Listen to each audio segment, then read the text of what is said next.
existing applications. I also care about new applications.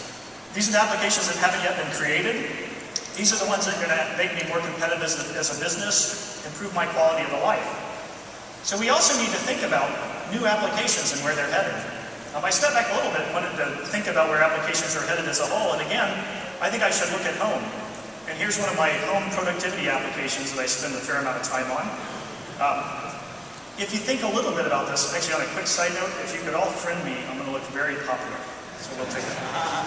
But if you think about it, these new applications that are coming into our home and that we're using as consumers are very indicative of where enterprise applications are headed.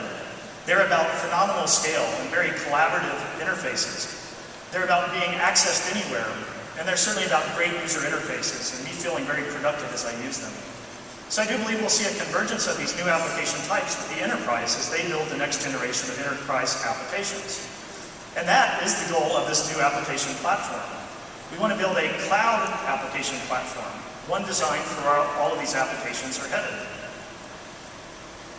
So an application platform really has two aspects to it. The first is around frameworks and tools. These are certainly around increasing developer productivity, making sure they can write those apps quickly and richly. And the other layer is around modern platform services. These are the services that code are going to access at runtime to run efficiently, to access data, to be managed.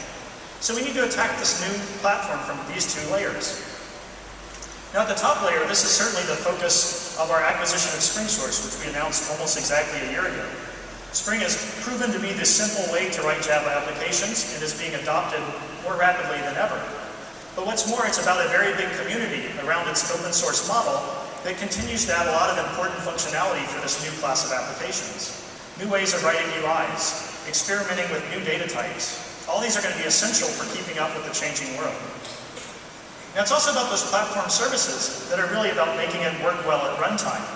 These are key capabilities around management, messaging, load balancing, and this is why we've been making acquisitions of Rabbit Technologies, of Gemstone. We're going to continue to invest in this area to provide a great runtime support for running these very easy-to-write enterprise applications. So today we're launching something we call VMware vFabric. This is an integration of these services with the SpringSource framework, and it's all about creating enterprise applications that are safe, scalable, and easy to manage. And these are apps that are truly ready for this new world of the cloud. There's a lot you have to do to aspire to that, and I want to touch on a few key points here. First of all, we need to focus on cloud portability. A problem with many cloud programming offerings today, platforms as a service as they're called, is what Paul sometimes refers to as the Hotel California effect. You may check into the cloud, but you're never going to leave. You've written specifically for that one. So a very core goal for this new application platform is cloud portability. We've made some very important partnerships so far towards this end. With Salesforce.com, we've launched a joint venture, something called VMforce, which I'm incredibly excited about. VMforce will run Spring applications in a portable way, and they'll run it in the Salesforce public cloud. This is something very real. You can actually go down to the floor right now and check it out. It's extremely cool for those of you that are into writing Java applications. But we're also working with Google, who has a very common vision here. We've announced work on their App Engine product to have Spring be the language for writing very cloud portable applications. Applications should run in the private cloud. They can run on Google's cloud. So cloud portability is absolutely key here. The other thing I want to talk about is what Paul referred to also. Our first vFabric offering is certainly around Java, and Spring is an ideal choice for the enterprise. But there's a renaissance going on in other programming languages, and we want to make sure that we can get the same value out of those. So you'll see us continue to invest in new frameworks, such as Ruby on Rails, PHP, and others, to bring those same qualities to bear. And then last, but certainly not least, the thing that is so interesting about pairing up this new application platform with new infrastructure is an opportunity to do things differently. These programs will certainly run on non-VMware systems and even on hardware systems. But it's about being able to take full advantage of these frameworks when you run them on top of vSphere. And we're doing intelligence sharing of all different sorts from these frameworks, which have more knowledge about applications, down to the underlying infrastructure. There's a lot of things that we're going to be coming out on here that allow you to make it easier to provision these applications, simpler than ever to deploy them.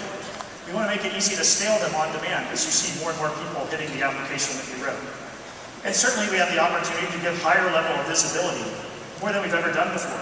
We actually just launched a product called Hyperion, which is taking all the events about your Spring application that are running, combining them with a lot of events coming from the virtualized infrastructure to ultimately help you diagnose and solve performance problems with those apps even more quickly. So there's a huge amount of very interesting detail here. We actually have a whole conference around Spring and where it's headed. In October, we'll have Spring 1, and I encourage people to attend that if they're interested in learning about this. So that's a very, very quick look at vFabric, our cloud application platform.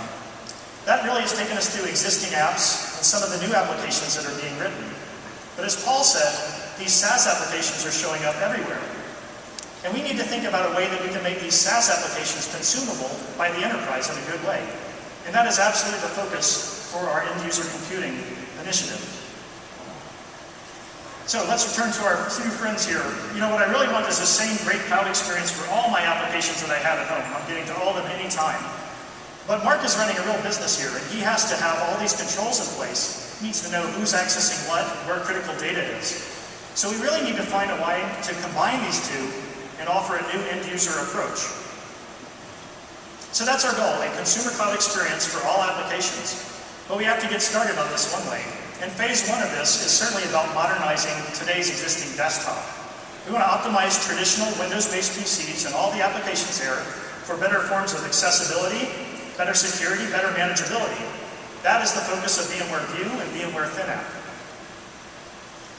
So another very impactful announcement today is that of VMware View 4.5, which will be available in coming weeks and has many important capabilities into it. There's a great super session on this I would really encourage you to attend. There's a lot of new capabilities here. There's a few that I have really liked as I got started. Like several of you here, I travel a lot, probably a little bit too much. And now I have something called local mode, which gives me offline access to my VDI desktop. I can say I'm about to go on a plane, check a virtual machine out from the cloud, and stream it down to my laptop, where my laptop, whatever make it happens to be, can run it. I get on an airplane, I do my work, I install new apps, and when I get back to my office, just those differences that I've made to my desktop go back into the cloud. The device is a way to access that exact same application type.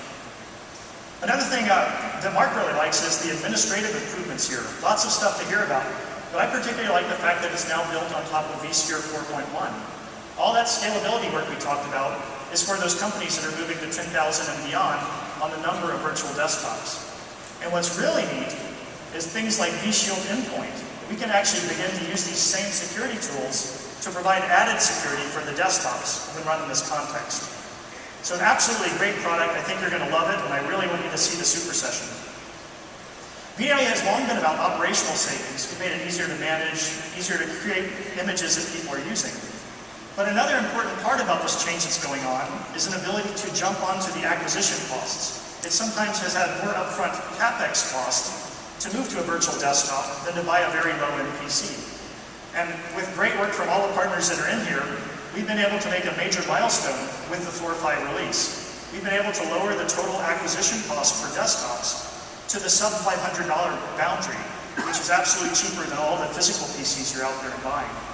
There's a lot of detail on how to do this. We're going to have reference architectures that show exactly how the partners have built this available today on VMworld.com. So please check that out as we add acquisition costs to one of the benefits you go to with virtual desktops. So View 4.5 is a really big deal. It helps us modernize the desktop of today. But let's think even bigger though. Where does this end-user computing journey go? And this next phase is all about the other types of applications that are out there. And it's about all the other types of devices that are out there and how we can fully access them. So let's step a little bit back here. This is my old school PC. Ignore the political persuasion that I had in my youth. So this is an old school PC, and this really represents the focus of a lot of IT desktop attention. It's been about the PC. And that actually makes me feel rather small. It makes me feel rather bad at the same time. It shouldn't be about the device itself. It should be about me. So we've made some progress, certainly. You're certainly seeing more of these devices coming in using different protocols for getting access to the IT resources. So now I can begin to use some more of these devices. But it's also about more than devices. It's about more than just Microsoft Windows. I probably spend maybe 20% of my time in Windows applications. If you throw out Solitaire and Minesweeper, maybe 15%. But for that time that I'm in there, I'm actually spending so much more time in the browser. I'm running SaaS applications and taking full advantage of what's going on there. I want to move from being slightly constrained in this model to being the center of IT. I want to be what matters, and I want all the applications I need, and I want all the devices that I need to come together. So the user-centric world is absolutely about a very personal interaction. This is where we're spending all of our work time, some of our home time. So it's a lot better to actually see this view in action than it is to actually talk about it. So today, for the first time, I'm very happy to show off